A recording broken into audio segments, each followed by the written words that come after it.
सास का कायाकल्प। राधा को अपनी सास से बहुत प्यार था। मम्मी जी, आपकी साड़ी कितनी प्यारी लग रही है। काश मैं भी आपके जैसी साड़ी पहन पाती। अरे बेटा, हमारे जमाने में तो साड़ी ही चलती थी।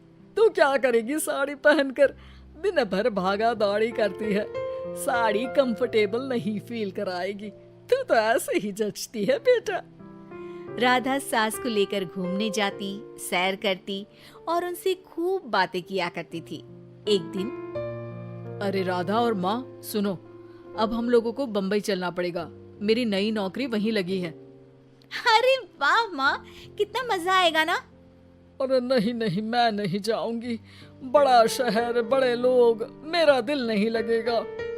अरे माँ, मैं हूं ना आपके साथ। और सारा परिवार बड़े शहर में शिफ्ट हो जाता है। एक दिन, राधा, तू भी अब नौकरी में जाने लगी है। मैं तो बोर हो जाती हूँ। सोच रही हूँ आसपास की औरतों से दोस्ती कर लूं।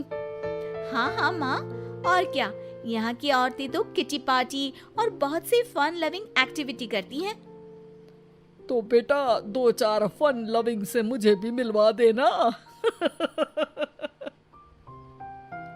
बहू सास के साथ बाहर निकलती है तो देखती है कि सास की उम्र की जो औरतें टहल रही हैं, उनका पहनावा ओढ़ावा सास से बिल्कुल अलग है। लेकिन फिर भी राधा एक औरत को रोकती है। Hello aunty, how are you? Oh great darling. Aunty, हम लोग यहाँ नए शिफ्ट हुए हैं। ये मेरी मम्मी है। क्या ये कल से आप लोगों को ज्वाइन कर सकती हैं? वो औरत सास की तरफ बड़ी ही अजीब नजरों से देखती है, फिर कहती है, अब ठीक है, कल से भेज देना। सास समझ जाती है कि उस औरत को वो ठीक नहीं लगी, लेकिन फिर भी वो कुछ नहीं बोलती। अगले दिन, अरे माँ, अच्छी सी साड़ी पहनकर तैयार होकर जाइए। आपको आपकी दोस्तों के पास जाना है ना। और नहीं नहीं, मैं सोच रही हूँ घर पर बैठकर टीवी देखूं। वैसे भी रामायण का नया एपिसोड आएगा। नहीं माँ, आप जाओ ना, लोगों से मिलो, बात करो, अच्छा लगेगा।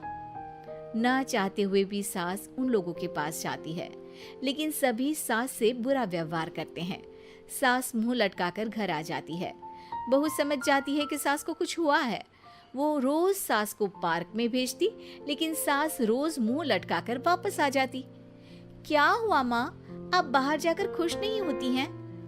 अरे बेटा, खुश तो हूँ, लेकिन क्या माँ?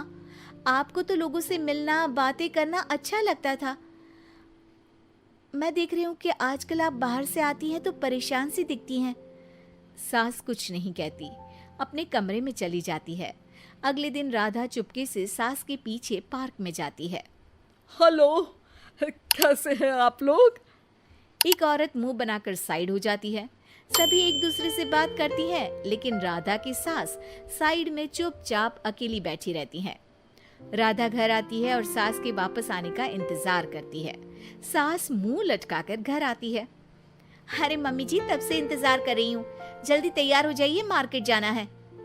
राधा सास को लेकर बाजार जाती है और उन्हें कुछ मॉडर्न कपड़े दिलाती है।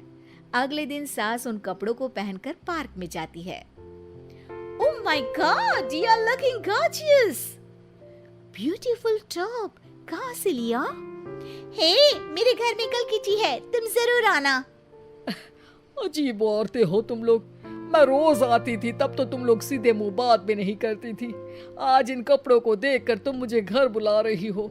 लेकिन सुनो, अब मुझे तुम लोगों से कोई बात नहीं करनी और ना ही दोस्ती करनी है। अरे, तुम तो बुरा मान गई। वैसे दोस्ती नहीं करनी थी तो ये कायाकल्प क्यों किया? ये मेरी बहू ने किया है। मैं यहाँ सिर्फ ये देखने के लिए आई थी कि तुमको मुझसे समस्या है या मेरे कपड़ों से। कपड़े तो बदले जा सकते हैं। अच्छा चलो, जो भी हो, अब हम लोग तुम्हें अपने साथ रखने को तैयार हैं।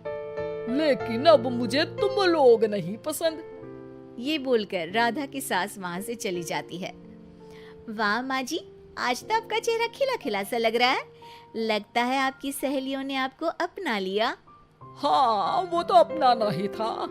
दिखावे वाली जो है वो, मेरे कपड़े बदलते ही उनका दिल बदल गया। लेकिन आज मैं उन्हें मना कर आई, अरे क्यों माँ जी? क्योंकि उन लोगों को मुझसे नहीं मेरे कपड़ों से दोस्ती करनी थी। वैसे मेरे पास तो तू है ना, मेरी प्यारी बहू, मुझे किसी की जरूरत नहीं है। अरे नहीं नहीं माँ जी, आप ऐसा क्यों सोच रही हैं? बेटा ये गलत भी तो नहीं है, जैसा देश वैसा भेष, क्यों? ठीक है ना माँ, अब जब ये हम लोगों का देश है तो क्यों ना हम यहाँ का भेष अपना ले। हाँ हाँ जरूर, मैं तो तैयार हूँ। समय के साथ खुद को बदलने में कोई बुराई नहीं है, लेकिन कहीं नकल के चक्कर में बंदर ना दिखने लगूं।